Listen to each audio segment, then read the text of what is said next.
I said, because I just know what's better. Also, maybe you can have some ice cream afterwards, right? And so, like, as it turned out, what she got for going to the dentist was Peppa Pig toys.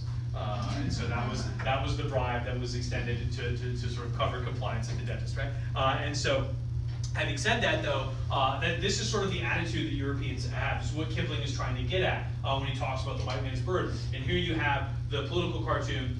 Here is the American, who's totally not Theodore Roosevelt, carrying the native. And notice, by the way, the super racist depiction of the native guy, right?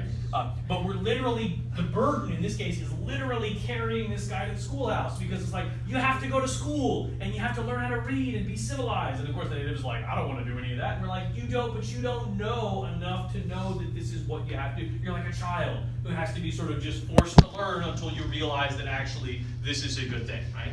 And so you get in the habit of going to the dentist as a kid. Eventually someone explains what cavities are, and you're like, oh yeah, I should totally continue doing this even if it's ridiculously unpleasant. Right? And so this is the white man's burden, is this responsibility. And it rests on a whole series of assumptions. That it's okay to tell other people what to do because they're not as civilized as you. And also, even what the idea of civilized means, right? I mean, who are you to suggest that you, like, my civilization is better than yours? I mean, ultimately, one perfect way to do it is if I can take over your country, then I guess I can tell you whether you're not civilized. But that's not what Europeans would say, right? They would never reduce it to a might makes right. Instead, it's like, oh no, we're Christian, we're literate, we're urban, we have technology. But why are those things the benchmark of civilization, right? Why do they define what is and what isn't okay, right? But that's the problem with imperialism, is it rests on these assumptions about people that Europeans act on, right? By the way, this is a hilarious counterpoint to the white man's burden. Here is the white man's burden, in this case, depicted as literally a burden that black and colored people must carry, right? So here's the presumably the Filipino guy carrying around Uncle Sam. Here's the Indian guy carrying around John Bull, who's England. Here's the Senegalese guy carrying around, the Mauritanian carrying around a German, and there's a French guy. And so in this case, the burden is transformed into something that white people inflict upon colored people, right? People of color. And so there's another cartoon drawn by an African that I've got in the book that shows an African guy in a vice. And the British soldiers are squeezing the vice, and at one end the merchant is dumping alcohol down the African's throat, and the other end another guy's catching the gold that's coming out in a basket, and in the background is the missionary making it okay with the Bible, right? Preaching a sermon. And for the African guy, it's like, this is it. The soldiers put us in the vice, the merchants dump in the booze and take out the gold, and in the background the missionaries, it's all okay, right? They make it all okay, right? So you can understand why today things associated with imperialism are viewed as big no-nos, right? And so, for example, North Korea. Why don't we just go to North Korea, overthrow the government, execute everybody involved, and install an American government until the place gets turned around, right? Put in some American guys, clean up the garbage, put everybody to work, liberate the prisoners, get the economy going, pave the roads, build some schools. That would be the best thing to do, right? We would presumably be able to get these people to a point where they can work on their own, give them some level of education, develop some sort of industry so they can make money, keep from being exploited. On the other hand, though, that would immediately be called imperialism. We would immediately be accused of trying to turn North Korea into a colony, right? And benefiting off it, enriching ourselves in the process in some way, right? And so that was exactly what people said when we took over the Iraqi government in 2003. We went into Iraq, blew it up, installed a provisional authority in Iraq, and everybody said, oh, you should turn Iraq into a colony, right? And of course, we had to, at great pains, go to show that we were not doing that. We were going to include the Iraqis in the government. We were going to make sure that it was transferred power to them as soon as possible. And of course, it was a disaster. It turned out that what the Iraqis really wanted to do was to use American money and weapons to kill each other and get revenge on each other, which is what they're still doing. It's turned out less now than they were, as it turns out. Our buddy Nuri al-Maliki actually was the king of the death squads for a while. Like Germany, we're still, we'll always be something Yeah. or another, and like South Korea. But it was all, we couldn't just say, you know what, Iraqis, you guys think of running governments, we'll run the government, and in 5 years we'll turn it over to you. No, we had to as quickly as possible say that you Iraqis are going to have a voice in your government, because we're not having a colony, and of course it's a disaster, right? And so this is why people are so very, very, very, very, very skeptical of these things in the 21st century. But on the other hand, that's the attitude that's very common in the 18th century. If you went to most educated people in America and you sort of repeated the white man's burden as a concept, they would shrug and say, why not? Why shouldn't civilized white people run everything? At least until the brown people can get their act together, which they will at some point, right? I mean, you're a kid, you go to school, you don't go to school forever. Eventually, you graduate and go and get a job and live your life. These countries will do the same thing, right? I don't know when that will be, but that'll happen, right? And so having sort of thrown all these ideas out there, you can understand that this is a very kind of fraught subject, right? We have these ideas about our country that are wrapped up in what we think about ourselves as a country related to foreign policy, and yet on the other hand, foreign policy is often been a place where really it comes down to cynical personal gain, right, or national gain, right? The founding fathers of international relations include Niccolo Machiavelli, who was the ultimate the ends justify the means kind of a guy, right? Who was literally regarded as an avatar of the devil in England. The name for Satan, Old Nick, is a reference to Niccolo Machiavelli. And then the French Cardinal Richelieu, who argued that you should do whatever you want if it's good for your country. If it's good for your country, that is in and of itself a perfect justification. Betray your opponents, kill innocent people, start wars, kill civilians, bombard cities, blockade populations. You say if it's good for the country of France, then it's good for me and I'll do it. And so you can understand why Americans would view this with some suspicion, but on the other hand, the temptation to do this stuff is sometimes impossible, right? The sort of Walter McDougall wrote a book about America where he said, we're always a people obsessed with what you might say hustle. And it doesn't mean hustle like scam, it means hustle like hustle with muscle. And so telling Americans that your job is to passively influence the rest of the world, he's like, that's not the kind of people that we are, right? We're the kind of go fix it people. Well, go fix it often ends you up in a situation that can be very difficult, right? So let's talk about some examples of all of this. Let's talk about first Japan. Why not? And so the Japanese government is a perfect case study in how these things turn out not the way that you intend. The Japanese government is very weird in the 19th century. It's a holdover from the 1500s, in fact. Way back in the 1500s, the Japanese had been approached by large numbers of European traders, merchants, explorers, and so on, particularly the Dutch and the Spanish. For a while, knowledge of foreign things in Japan was just called Dutch studies because it was just Dutch was a shorthand for foreign, right?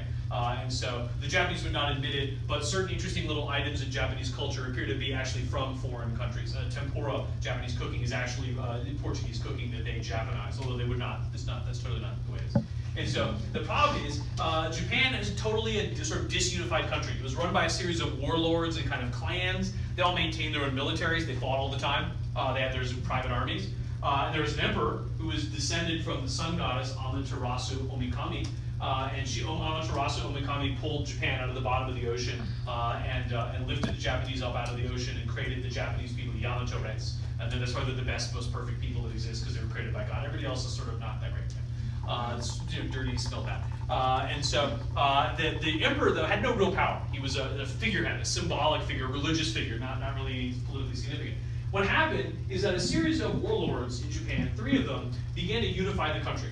The trick is they sort of set each other up. The old saying is that one guy harvested the rice, one guy baked the rice cakes, and one guy ate the rice cakes. Right? It was 1, 2, 3. One guy assassinated the other guy, and the other guy made the third guy his heir. Right?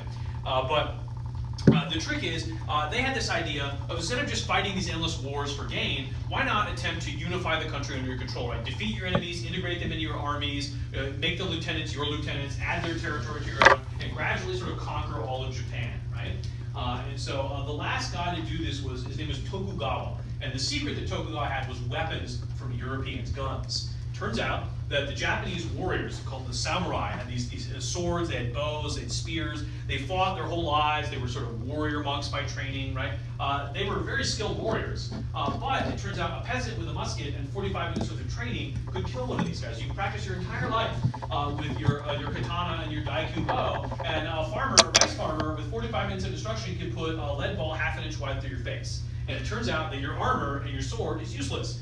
Packs of these peasants with muskets, easily, cheaply obtained from European merchants, could totally change Japanese warfare, and they did. And so what Tokugawa did is with an army of samurai and peasant musketeers, he defeated all of his foes. He fought a huge battle outside, I want to say it's outside Kyoto, called Sekigahara, where he defeated all of his enemies in this massive, huge casualties, piles of bodies, thousands and thousands of people died. But when the smoke cleared, he was in control of the country. And so the greatest swordsman in all of Japanese history was named Miyamoto Musashi. He fought at the Battle of Sekigahara. The opening battle, he got hit in the head with something and knocked unconscious. And he said in his own memoirs, he wrote a book, Book of the Five Rings, and he said, I crawled out from under these bodies, and I was glad to be alive. And so he dusted himself off and walked off and became the greatest practitioner of Japanese swordsmanship in all of history.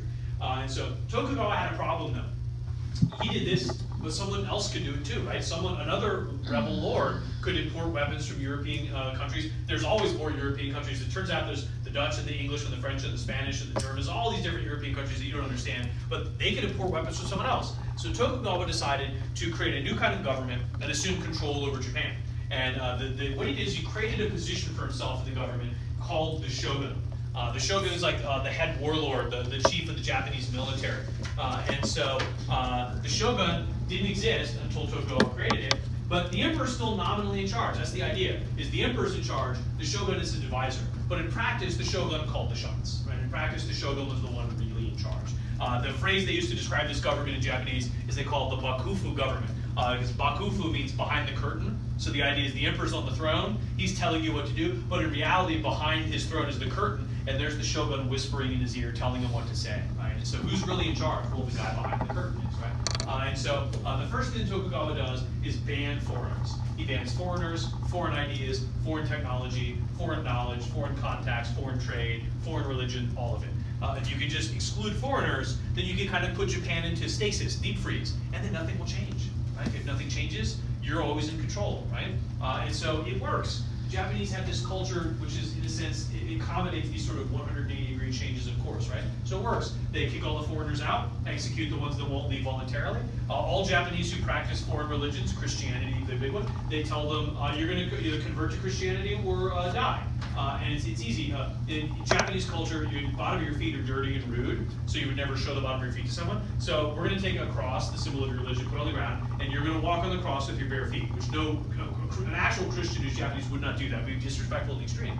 So if you agree to do that, I would accept that you're no longer Christian. Hey, if you don't want to do that, we will just take the cross, put it in the ground outside, and staple you to the cross. Right? Seems perfectly appropriate if you're a person who believes in that sort of thing. And it works. Significant numbers of Japanese Christians convert, others are crucified.